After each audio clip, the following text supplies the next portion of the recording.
राधे गोविंद गोविंद राधे राधे राधे गोविंद गोविंद राधे राधे राधे गोविंद गोविंद राधे राधे राधे गोविंद गोविंद राधे राधे राधे गोविंद गोपाल राधे राधे राधे गोविंद गोपाल राधे राधे राधे गोविंद गोपाल राधे राधे राधे गोविंद गोपाल राधे श्री राधे राधे गोविंद गोविंद राधे राधे राधे गोविंद गोविंद राधे श्री राधे राधे गोविंद गोपाल राधे राधे राधे गोविंद गोपाल राधे राधे राधे गोविंद गोपाल राधे राधे राधे गोविंद गोपाल राधे राधे राधे गोविंद गोपाल राधे राधे राधे गोविंद गोपाल राधे राधे राधे गोविंद गोपाल राधे राधे राधे गोविंद गोपाल राधे राधे राधे गोविंद गोविंद राधे राधे राधे गोविंद गोविंद राधे श्री राधे राधे गोविंद गोविंद राधे राधे राधे गोविंद गोविंद राधे श्री राधे राधे गोविंद गोविंद राधे राधे राधे गोविंद गोविंद राधे श्री राधे राधे गोविंद गोविंद राधे राधे राधे गोविंद गोविंद राधे श्री राधे राधे गोविंद गोविंद राधे राधे राधे गोविंद गोविंद राधे श्री राधे राधे गोविंद गोविंद राधे राधे राधे गोविंद गोविंद राधे राधे राधे गोविंद गोविंद राधे राधे राधे श्री राधे राधे गोविंद गोविंद राधे राधे जय जय श्री राधे आनंद कंद वृंदावन चंदनंत कोटि ब्रह्मांड नायक अकारण करुणावरुणालय त्रिद्वत विनंदित पीताम्बरधारी भक्त वांछा कल्पतरु भगवान श्री नंद नंदन की कृपा से हम सभी इस वृंदापारक राजौरी गार्डन पवित्र स्थल सिद्ध स्थल भगवान की चर्चा करते हुए भागवत महात्म से लेकर के पंचम स्कंद तक गत दिवस की कथा में हम सभी भरत चरित्र को श्रवण कर रहे थे। भरत जी अपने मन को नहीं संभाल पाए और दया से मोह की दरिया में गिरकर हिरण बन गए, परंतु किए हुए कर्म और तपस्या का प्रभाव के हिरण के शरीर में भी उनको पूर्व जन्म की स्मृति बनी रही। ये भगवान किसी किसी पर कृपा करते हैं, सब पर नहीं करते हैं। विशेष डिस्काउंट है भगवान के दरबार में। किसी किसी को पूर्व जन्म की स्मृति बनी रहती है और ये बहुत बड़ी उपलब्धि है। यदि हमको पता हो कि पिछले जन्म में हम ऐसे ऐसे योनियों में भटक करके आए, पता तो है परंतु वो वास्तविकता जमती नहीं है, लगता नहीं है। ये तो हमें पता है कि हम कई योनियों में घूम करके आए, कबों की कर करुणानर देही जेत ईश बिन बात सनेही, 84 लाख योनियों में घूम करके आए, परंतु और स्थिति साफ जैसे भरत जी के साथ में भगवान ने कृपा करी, इतनी कृपा हमारे ऊपर नहीं है। और भरत जी सावधान रहे कि पिछले बार हमने अब नो नशानी अब ना नशे हो, अब तक तो हमने गमा दिए पर अब गमाने नहीं, एक क्षण भी एक श्वास भी हम खाली नहीं जाने। सब मृग खाते थे हरी घास और ये खाते थे सूखी घास। एक बार जंगल में आग लगी और ये जो है जंगल में ही अपना शरीर स्वाहा कर दिया इन्होंने, और भगवान की स्मृति करते हुए गए तो अगला जन्म मनुष्य का मिला, मनुष्य में भी ब्राह्मण वर्ण मिला और तपस्वी परिवार मिला। सब कुछ संपन्न होने के बावजूद भी ये जानते हुए ब्रह्म ज्ञान को पिताजी के कहने पर गायत्री मंत्र पढ़ के भी नहीं सुनाया, क्योंकि यदि मंत्र पढ़ के सुना देंगे तो कल गणानांतवा सुनाएंगे, फिर परसों स्वस्ति वाचन सुनाएंगे, फिर कहेंगे अब जो है गरुड़ पुराण करे आओ, फिर शादी करे आओ, फिर नामकरण कराओ। और पौरोहिती कर्म अति मंदा, मंदा के कई अर्थ बताए गए हैं। समय का अभाव में आप ये समझ लो कि मजदूर तो फिर भी अपनी मजदूरी ठीक से मांग सकता है, परंतु पौरोहिती में जो है बड़ी विडंबना है। तो पौरोहिती कर्म अति मंदा। वशिष्ठ जी जब नहीं ले रहे थे तो उन्होंने ये व्यक्त किया कि भगवान ने कहा कि तुम जिस काम से जंगल जाओगे वो यहीं पर तुमको मिल जाएगा। तो बोले ठीक है, फिर ले लेते। ब्रह्मा जी की बात मान ली और उनका काम बन गया, दर्शन हो गए। यहाँ भरत जी जब नहीं मान रहे थे, ब्रह्मर्षि भरत है ये, तो पिताजी ने इनको कह दिया कि ये तो जड़ ही है, तो जड़ भरत नाम पड़ गया। और इनको भाभियों के भाइयों के द्वारा प्रताड़ित किया गया। ये जंगल में चले गए, वहां पर रहुगण का इनका मिलान हुआ। और संत कहते हैं रहुगण कोई और नहीं है, ये रहुगण वही मृग का शावक राजा बन गया और इनको फिर से मिलान हो गया। हम लोग मिलते रहते हैं, अनेक जन्मों से मिल रहे हैं, ऐसा संकेत भागवत करता है। रहुगण जाता था कपिल आश्रम सत्संग करने के लिए। इसको सत्संग करने का बड़ा गुमान था, हम तो बड़े बड़े संतों का सत्संग करते सुनते। सारी हेकड़ी भरत जी ने निकाल दी,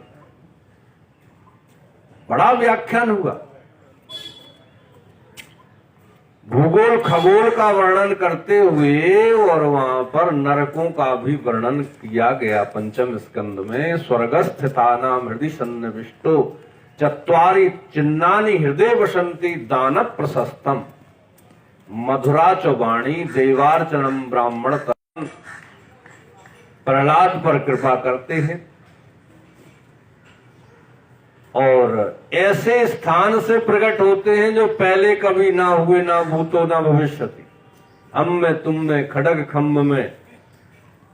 और वहां पर नवदा भक्ति अपने पिताजी के लिए श्रवण कराई, परंतु पिता तो श्रापित थे, इसलिए निर्बल को न सताइए जाकी मोटी हाय। अष्टम स्कंद में समुद्र मंथन हुआ जिसमें 14 रत्न निकले। अमृत प्राप्त करने के लिए ये मनुष्य जन्म मिला है।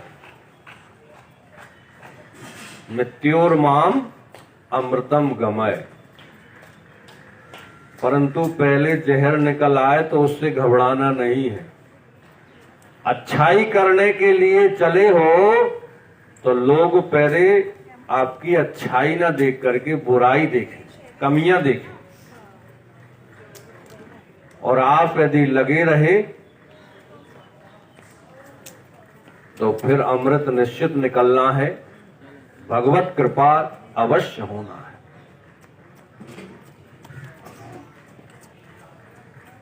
वामन और बलि का प्रसंग भी सुखदेव जी ने सुना करके और बता दिया कि आपके लिए जो आपके जन्म हितैषी कहलाते हैं, यहाँ तक कि माता पिता गुरु भी, वो भी एक बार लोभ में पड़ करके और आपको भटकाने की कोशिश करेंगे। तो जरूरत पड़ जाए तो कभी कभी जो है गोविंद के लिए गुरु को भी साइड में करके गोविंद से मिलने के लिए चलते रहोगे तो निश्चित रूप से गोविंद कृपा हो जाएगी। और वहां पर बलि ने गुरु की बात नहीं मानी और गोविंद को प्राप्त हुए और उससे पाप नहीं लगा, उनको मंगलकारी ही हुए।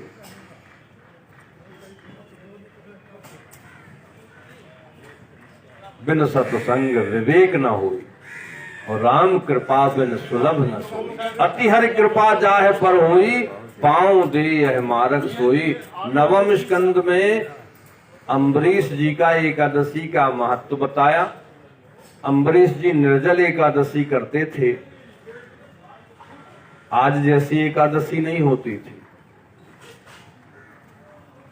राजाओं की भक्तों की चर्चा करने के बाद में फिर परशुराम अवतार एवं भगवान रामावतार की कथा कही गई और रामचरित केवल 2 अध्यायों में भागवत में कहा है।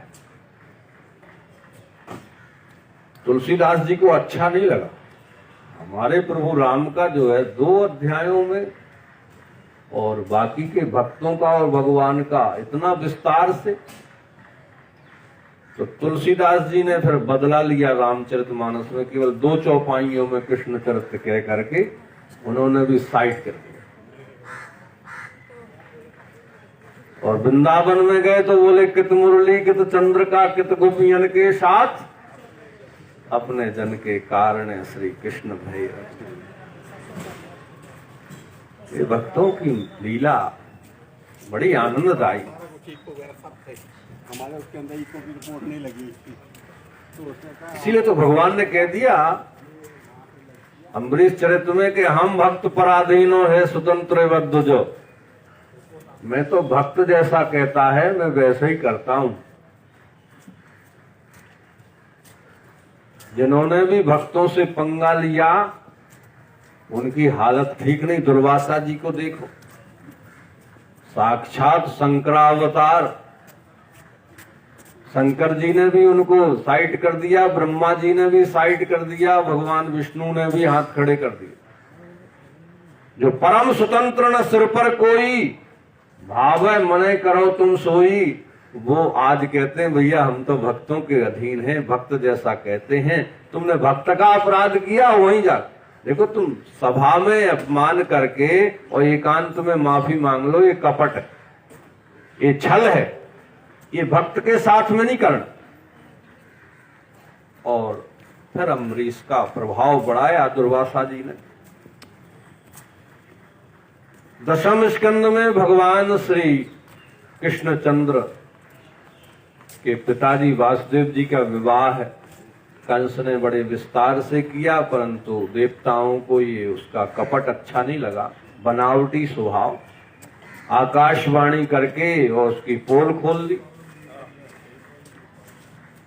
बेटी जब विदा होती है तो जो नहीं बुलाए जाते हैं या जो जल्दी नहीं उठते हैं वो भी उठ करके उस समय विदाई के समय पर झांकी झरोखे से देख करके, और नगरवासी भी विदाई का समारोह देखने के लालायत होते हैं। कैसी जोड़ी है, कैसे विदा कर रहे हैं, क्या दिया है। ये मनुष्य जन्म क्या पर बहुत ज्यादा, क्यों, कैसे, कहां, कब, इन चक्रों से यदि बच जाए, जो हुआ अच्छा हुआ, जो होगा वो अच्छा होगा, जो हो रहा है वो अच्छा होगा। ज्यादा जो है खबर ना सुने ना सुनाए, इनसे बच जाए, केवल भगवत चर्चा में आए तो उसका कल्याण जल्दी हो जाए। फिर तो आकाशवाणी से लेकर के और अनेक जो है कंस के साथ में वहां पर घटनाएं घटी। वसुदेव ने वहां पर साम दाम और दंड विभेदा, पति का क्या कर्तव्य है वो वसुदेव जी ने वहां निभाया। जानते हुए पर भी के कंस से हम विजय नहीं प्राप्त कर सकते हैं, परंतु समय को तो टाल सकते हैं। और वहां पर वसुदेव ने अपने सत्य को दुहाई दे करके कंस को विश्वास में लिया। जबकि सच पूछी जाए ना तो भगवान के ऊपर वसुदेव जी ने सत्य को न्यौछावर करके, भाई कहा था ना कि तुम्हारे लिए 8वां बच्चा देंगे, परंतु क्या वसुदेव जी ने दिया? तो क्या वसुदेव जी सत्य बोले थे? बोले तो सत्य ही थे, परंतु सत्यव्रतम सत्य परम ति सत्यम सत्यस्य योनि निहितम तो सत्य। उस सत्यनारायण के लिए हमें वो सत्य को न्यौछावर करके सत्य को बचाने के लिए, उस सत्य के लिए सत्य ने ही उनको ऐसा प्रेरित किया कि आप हमारे लिए यहां से गोकुल में छोड़ दो। अब यही जो है भगवत कृपा की, जब हम भावना से ऊपर उठ करके और जब उसकी कृपा महसूस करने लगते हैं तो फिर वो जो करा रहा है, जैसे करा रहा है, वो कर रहा है, वैसे चलने लगते हैं। नहाना छोड़ना नहीं होता है, नहाना स्नान करना छूट जाए। सुखदेव जी तो कई दिन तक नहीं नहाते थे। उनका जब दर्शन किया परीक्षित ने तो मेला कुचेला, जड़ भरत जी कई दिन तक नहीं नहाते थे। मेला कुचेला जनेऊ देख करके पहचाना कि ये ब्राह्मण है। और हम वही नकल करके बोले नहीं, अब वो तो वो नहीं नहाते थे तो हम भी नहीं नहाएंगे, तो हमसे अपराध हो जाए। हमारे लिए तो शतम विहाय भोक्तव्यम सहस्त्रम स्नानम आचरेत लक्षम विहाय दातव्यम कोटिम त्यक्तारम बजे। हमारे लिए नियम, जब तक हम नेम बढ़ावे प्रेम को, प्रेम जगावे जीव और जीव जगावे शिवता, यही बड़ी तरकीब। नियम हमारे प्रेम को जगा देता है और प्रेम हमारे शिवत्व को, सत्यत्व को जगा देता है अंदर से। फिर क्या हो रहा है, कैसे हो रहा है, कब हुआ, रात हुई है कि दिन है कि क्या, फिर नहीं पता चलता। और वो स्थिति जो है भगवत कृपा से ही हो सकती है।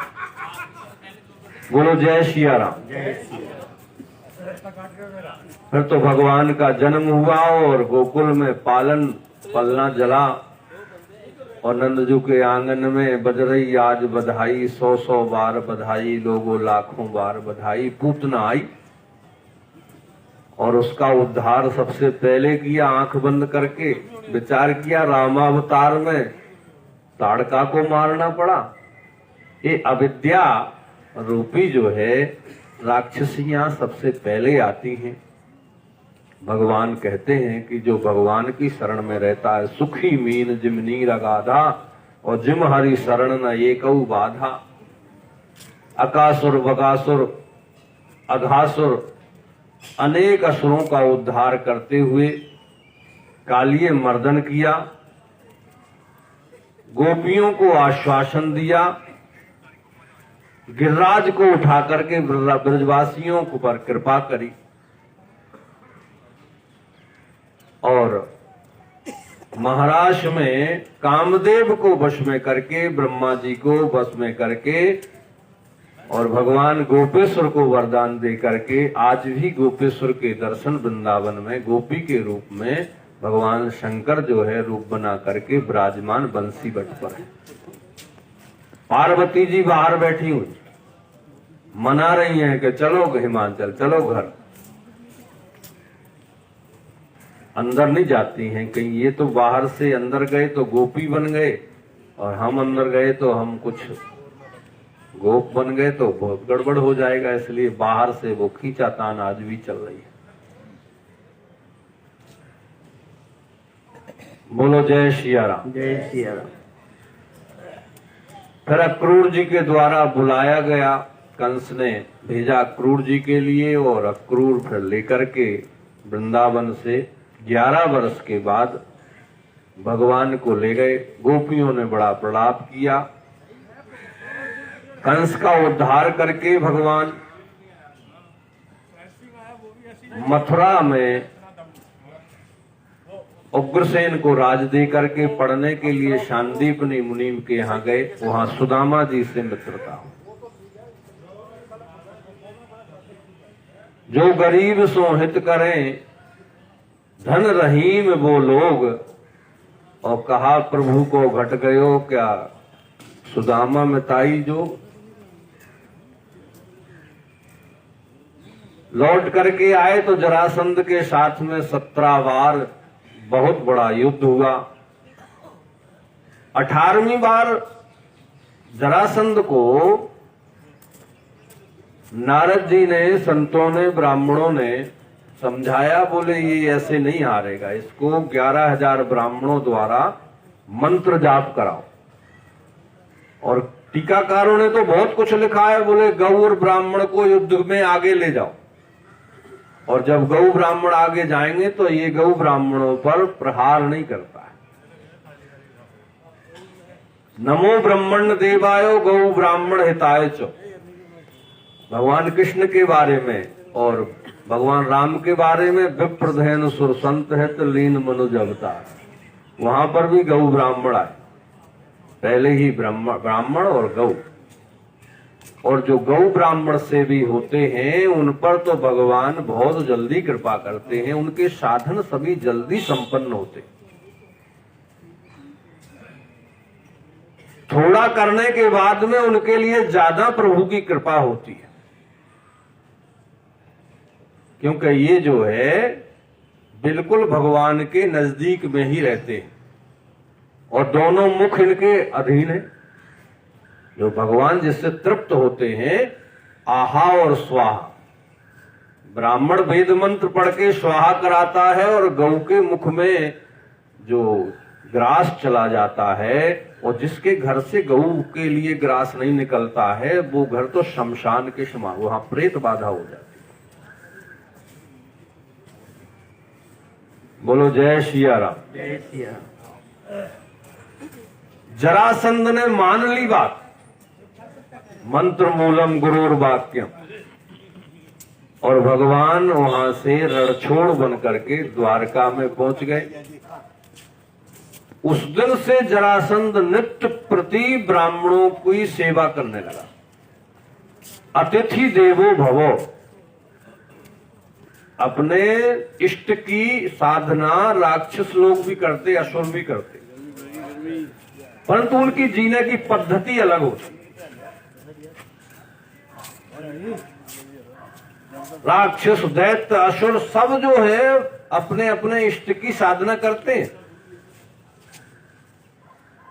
परंतु वो जीने की जो शैली है, वो पद्धति है, वो अनुकरणीय नहीं है। सनातन पद्धति ही विज्ञान के ऊपर तुली हुई एकदम जो है सिद्ध है। और किसी मजहब में अकल की दखल नहीं है। क्यों नहीं है? हमारे यहाँ पर क्यों से ही शुरू होती। चाहे कोई भी पुराण उठा लो, वेद उठा लो, शास्त्र उठा लो, और कभी भी क्यों किया जा सकता है और उसका उत्तर देना अनिवार्य है। हमारे संत ब्राह्मण भी, व्यास इत्यादि भी आज भी कहते हैं कि भैया बीच में बोलना तो अपराध है, परंतु आप आगे पीछे पर्ची लिख करके प्रश्न कर सकते, और उस प्रश्न का उत्तर देना परम धर्म है, व्यासत्व है। और प्रसंगों का समास कर दो, संक्षिप्त कर दो, परंतु प्रश्न यदि किया गया है तो उसका विस्तार अवश्य करना चाहिए। उससे कथा का जो रस है, कथा का सार है, वो मिलता है। बोलो जय सिया राम। जय सिया राम। फिर भगवान द्वारकापुरी गए बलराम जी के साथ। रेवती जी का विवाह हुआ और रुक्मणी इत्यादि 16,108। ये 8 तो हमारे संतों ने कहा है कि ये प्रकृति है। जो प्रकृति के वश में रहता है वो जीव है, और जो प्रकृति को वश में रखता है वो भगवान है, ईश्वर है।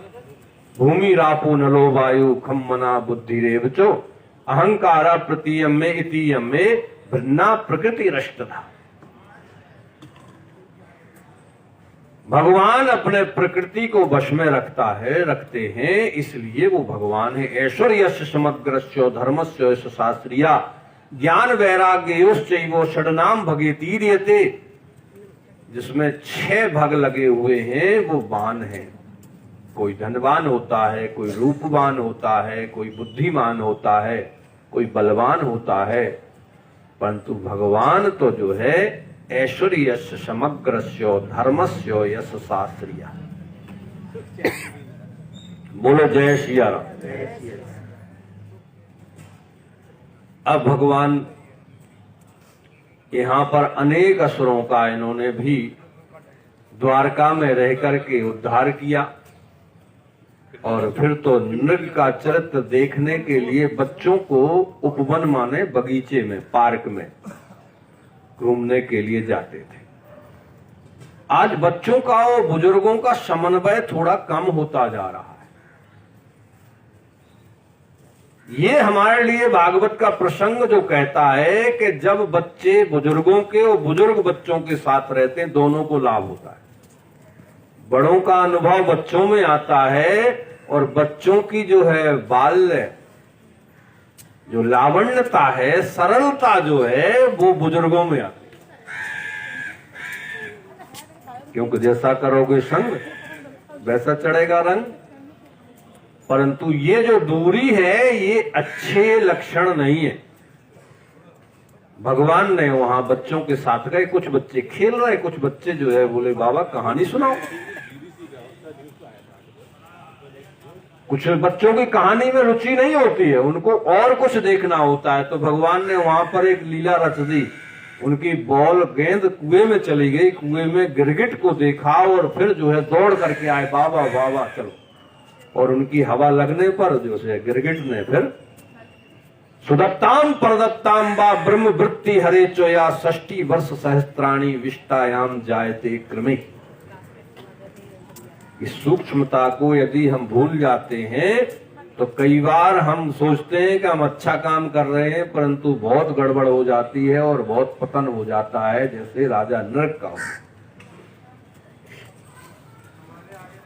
ऐसे चरित्रों को पढ़ करके फिर संतों ने उस पर क्या कहा है फिर उसको जानना चाहिए। कई बार क्या होता है, वेद पुराण उदध घन साधु, वेद पुराण शास्त्र हमें सीधे पढ़ने से समझ में नहीं आते हैं, तो संतों ने इस पर क्या अपना मत रखा है फिर उसको पढ़ करके हमें अपने बुद्धि में लगाना चाहिए। कई बार हम पढ़ लेते हैं सीधा सीधा। अब जैसे महाराज का प्रसंग किसी कामी पुरुष को पढ़ ले तो वो क्या सुधरेगा?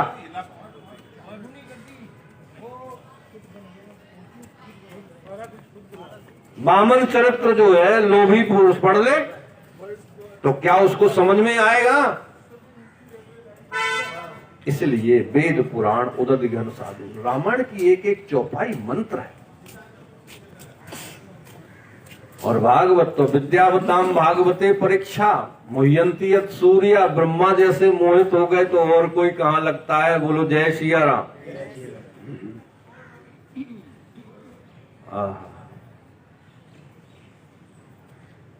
सुदामा चरित्र कह के भगवान ने अपना दीन बंधु नाम सार्थक किया।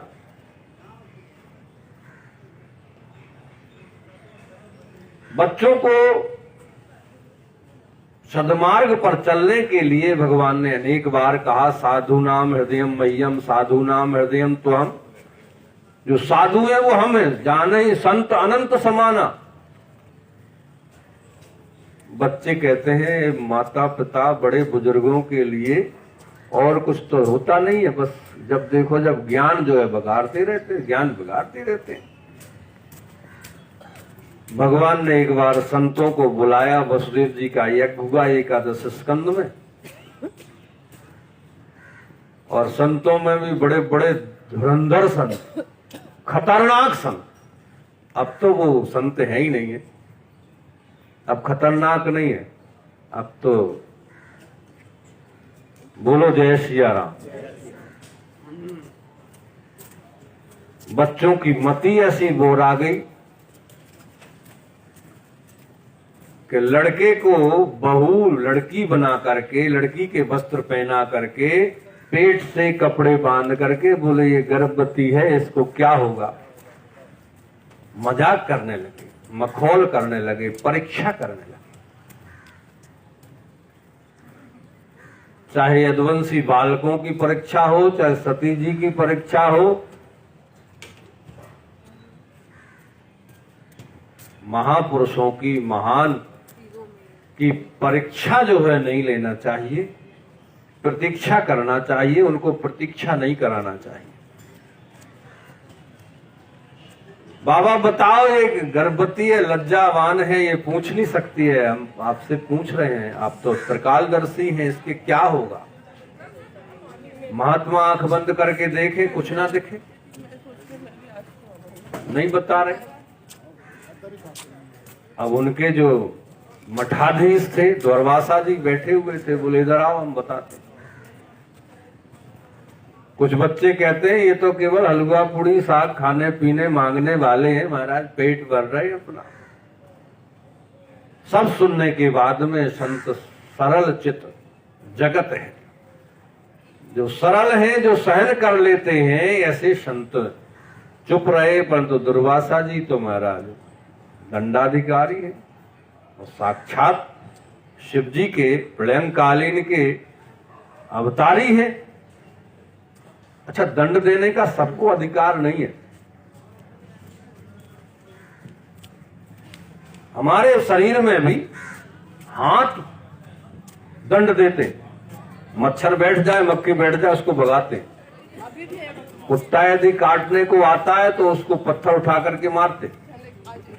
सठई साठ्यम समाचरित, अपनी रक्षा करने के लिए कानून भी कहता है कि यदि आप अपनी रक्षा करने के लिए कोई आप पर प्रहार करता है तो आप तैयार रहिए, तैयारी करके रखिए, और अपने बचाव के लिए आप उसका वध भी कर देते हैं तो वो पाप नहीं है, वो कानूनन भी आपको छूट मिलती है। और ये हमारे जो है सनातनी भूलते जा रहे हैं। गीता का पहला श्लोक है, धर्म क्षेत्रे कुरुक्षेत्रे समवेतायुत्सवा मामका पांडवास्य किम कुर्वन्ति संजया। यदि धर्म से जो काम नहीं बनता है, वो कुरुक्षेत्र की नीति से हमें अपना काम बनाना है। अर्जुन उठाओ शस्त्र। 700 श्लोकों में जो है अर्जुन को समझ में नहीं आई। बाद में जब अर्जुन ने कह दिया करिष्ये वचनम, तब वो जैसा आप कह रहे हैं वैसे ही हम करेंगे, और वैसा किया तो उनको कोई पाप नहीं लगा। अब समझने वाले समझ गए, जो ना समझे वो अनाड़ी। बोलो जय सिया राम। दुर्वासा जी ने कहा इधर आओ, इसके यहां ना तो कोई लड़का होगा ना लड़की होगी। अब लड़का लड़की बेटा इत्यादि शब्द जो है भागवत काल, रामायण काल, महाभारत काल नहीं थे। वहां पर आर्य पुत्र कहा जाता है, केवल पुत्र शब्द था। ये लड़का लड़की बेटा बेटी, ये बंटवारा करने वाले, लड़ने वाले कहां से आ गए। ये हमारे धर्म में, हमारी संस्कृति में इन शब्दों को घुसाया गया, हमको गलत पढ़ाया गया, हमारे गुरुकुलों को जलाया गया। ये सब चीजें भी सत्संग में अनिवार्य है। यदि ये इनसे हम नहीं समझेंगे, नहीं बचेंगे, तो हम करते रहे सत्संग, ढपली बजाते रहे, इससे कुछ लाभ होने वाला नहीं है। बचाव जरूरी है। फूलों के साथ में जो कांटे होते हैं वो भी हमें संकेत करते हैं। खेत के साथ में जो वारी होती है क्यारी की, वो हमें संकेत करती है। परंतु ठीक है। बोलो जय सिया राम। जय सिया राम। फिर तो एकादश स्कंद में भगवान ने अपने परिवार को श्राप दिलाने के बाद में बोले जनयस्यति भो मंदान मुसलम कुलनाशनम। ये मूसल जो है और सुई की बड़ी भारी मित्रता है। ये भक्तों को भी कहता है कि कहते हैं कि मूसल की चोरी करें और दें सुई को दान, और नजर उठाए ऊपर देखे कब आए विमान। क्या ये संभव है? बस बिना विचारे जो करे सो पाछे पछताए, और काम बिगाड़े आपनो जग में होत हर्षाए। दीक्षा लेने के बाद दुर्गति नहीं होना चाहिए। यदि कुछ गड़बड़ है तो उनकी करुणा में कोई कमी है नहीं, पात्रता में हमारी कमी रह गई। प्रभास क्षेत्र में सभी यदुवंशी गए, दान पुण्य सब कुछ किया, परंतु खाने पीने पर ध्यान नहीं रखा और उल्टा सीधा खाया पिया, आपस में लड़ गए। बलराम जी समझाने गए तो उन पर भी पलट गए। हर स्थिति में जो ना माने बड़ों की सीख, वो मांगे घर घर में भीख। कई बार गड़बड़ हो जाता है, श्रेष्ठ जनों से हम द्वेष कर लेते हैं, शत्रुता कर लेते हैं, और वही हमारा सब कुछ गड़बड़ करते हैं, तहस-नहस करते हैं। यदुवंशी आपस में लड़ भिड़ करके विनाश को प्राप्त। चतु पंचावशेषता बलराम जी ने प्रणाम किया और समुद्र में शेष बन करके प्रवाह कर गए। उद्धव जी को ज्ञान दे करके भगवान अपने पैर पर पैर रखे हुए विचार कर रहे थे। देवता आए, पुष्पों की वर्षा करी, अपना तेज निकाला, भागवत में प्रवेश कर दिया। सुखियम यद भवेत् तेजो तच्चो भागवते दधात।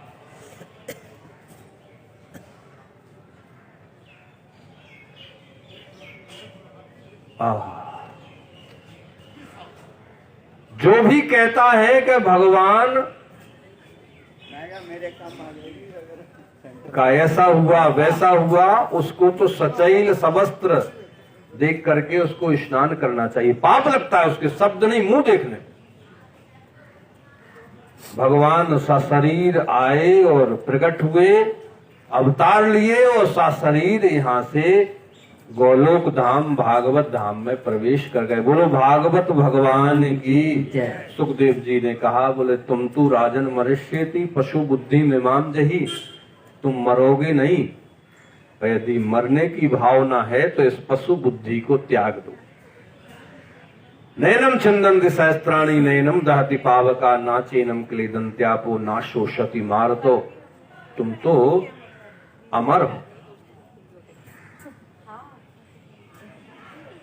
और परीक्षित जी को जो है प्रणाम करके, सुखदेव जी को प्रणाम करके परीक्षित जी एकदम ध्यान मग्न हो गए। फिर तो वो तक्षक जिसका जो है श्राप लगा था 7वें दिन मरने का, वो तक्षक जब आया तब तक तो परीक्षित जी ने अपने ध्यान को, प्राणों को अपान से व्यान उदान महान लगा करके ब्रह्मरंध्र से और विमान में बैठ करके उसमें ब्रह्मा जी ने तराजू लगाई कि आखिरकार के हमारे लोग का अवलोकन करते हुए आगे कौन बढ़ रहा है। तो तराजू में जब सब साधन रख दिए और भागवत को विराजमान कराया तो भागवत भारी हुआ। भारी सो भूपर रहो हल्को गयो आकाश। इसलिए सारे साधनों का कलयुग में ह्रास कर लिया, कलयुग ने उसका जो है अपहरण कर लिया, परंतु भागवत पर उसका कोई प्रभाव नहीं है कलयुग। इसलिए भागवत एक बार नहीं, बार बार पढ़ करके सुन करके तृप्त नहीं होना है, इसको सुनते रहना चाहिए। उससे हमारी गति सुगति में बदल जाती है।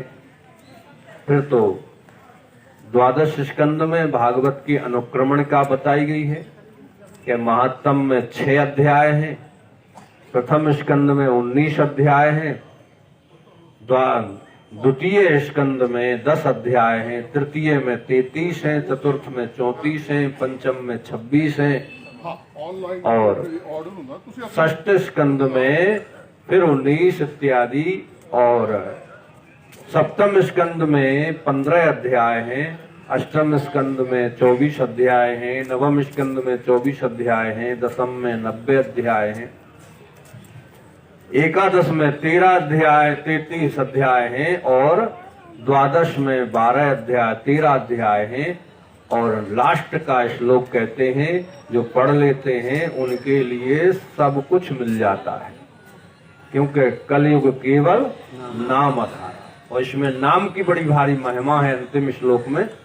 तो अब आप लोग हमारे, पहले मैं बोलूंगा 4 टुकड़े करके, फिर आप भी साथ में हमारे बाद बोलिएगा।